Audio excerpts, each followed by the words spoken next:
Hello, this is Emma from English. This English lesson is all about auxiliary verbs, or you might recognize them if I say helping verbs, verbs that help the main verb in an English sentence. So why are they so important? Knowing a little more about auxiliary verbs will help you to improve your English grammar. Because the relationship between an auxiliary verb and a main verb is very clear, plain and simple in English. The auxiliary verb do exists in the simple tenses. The auxiliary verb be exists in the continuous tenses. And the auxiliary verb have exists in the perfect tenses.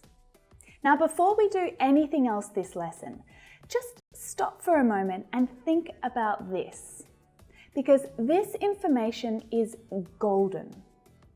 It's really valuable information.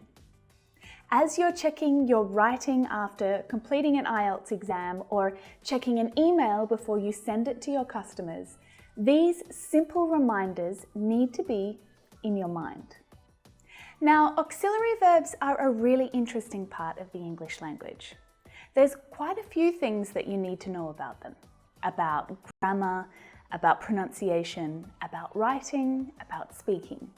So I want to make 3 things clear to you first. There are 3 main auxiliary verbs in English: do, be, and have. Modal verbs are also considered auxiliary verbs, but there are different grammar rules for modal verbs. In this lesson, we're focusing on do, be, and have. These auxiliary verbs can also be used as main verbs. She didn't do it. He's being annoying. I've had 3. Number 2. When you're using English verbs, whether it's a sentence with only a main verb or there's an auxiliary verb, they must agree with the subject. You need to choose the right verb form for the subject in your sentence. He is leaving. They are leaving. I am leaving. The auxiliary verb must match the main verb. Now, if you want to learn more about subject-verb agreement, then check out this video that I made about it right here. Number 3, auxiliary verbs in positive sentences are function words, not content words. This means that they're usually unstressed when they're spoken. Unstressed words in English are often reduced or contracted when they're spoken out loud in English, so they can be difficult to hear. I'm shopping with my friends. He's taking his time. I've bought you some fruit.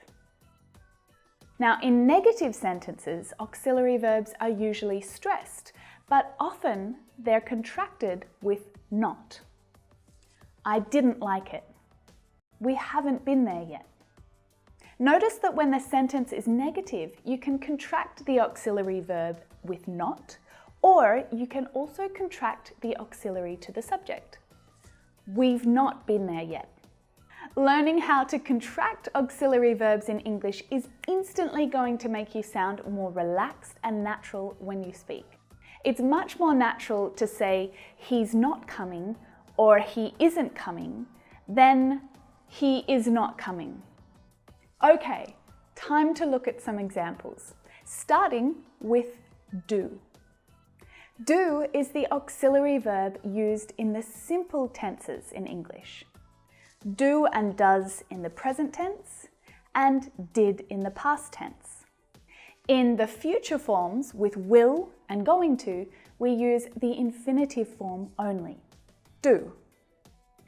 We eat fish on Fridays. They don't want to. He doesn't eat meat. Did you like it? Doesn't Paul know about it? I'll do it later. She will do it first. Now, take a moment to think about these examples and to think about what I mentioned earlier. The subject-verb agreement rules. how the verb form changes depending on the subject. And the contractions, what you hear so often in spoken English and what you see in informal writing are these contractions. Also notice that in the very first example, we can't see the auxiliary verb do. In the present tense, in negative sentences and in questions, then yes, of course, you must use the auxiliary verb do or does, or don't or doesn't. We don't eat fish on Fridays. Do you eat fish on Fridays? But in positive sentences in the present tense, the auxiliary verb is often omitted. It's often left out because it's unnecessary. The sentence, we eat fish on Fridays, is exactly the same as the sentence, we do eat fish on Fridays. Often, when do is included, it's to add emphasis to the sentence, to make something clear. Like in this context, you guys don't eat fish. We do eat fish. We eat it every Friday. Okay, let's move on and talk about be.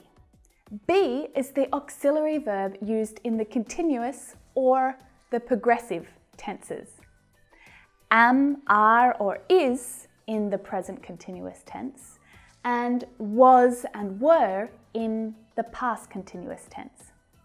In the future forms, we only use the infinitive, be. Of course, the main verb in the continuous tenses is always using the ing form, but the be verb, the auxiliary verb, will always be there helping out. We are following your brother. I am trying to call him now. It isn't raining at the moment. Is he bringing his friend? Aren't we taking Sarah? He will be presenting at 3 p.m. Will you be going to work today? Again, stop for a moment and have a look at these examples. The subject-verb agreement, so how the verb form is always changing depending on the subject and the tense. And the contractions. Often in spoken English or in formal writing, you'll see these contractions. Now, the be verb is also used as an auxiliary verb in the passive voice, in sentences like, I was given 3 minutes to finish. So it's not always with a verb that's in the continuous form. Here, the be verb is used with the main verb in the past participle form. Lastly, have. Have is the auxiliary verb used in the perfect tenses.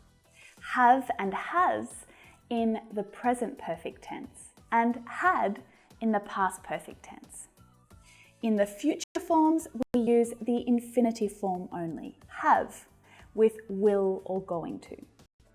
Now, of course, the main verb in the perfect tenses is in past participle form.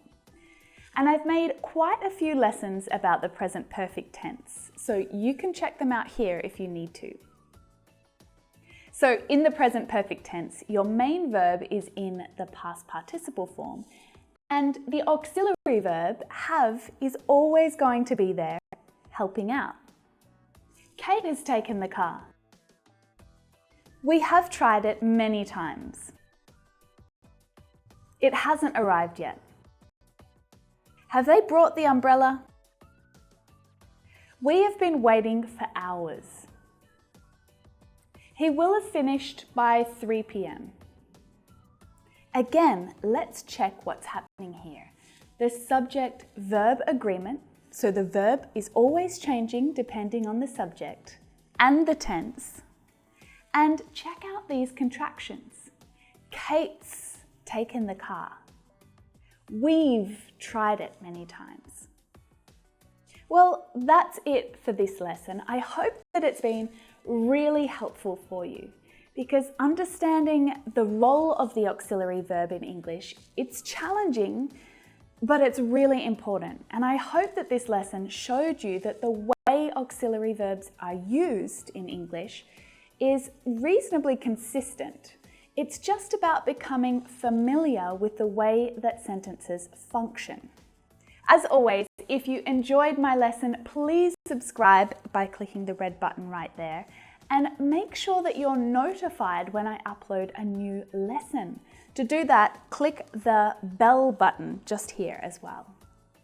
Since we just practiced a whole lot of English grammar, why don't you mix it up a bit and practice your English pronunciation and speaking skills in either of these two fabulous lessons. Thanks for watching, and I'll see you next time. Bye for now.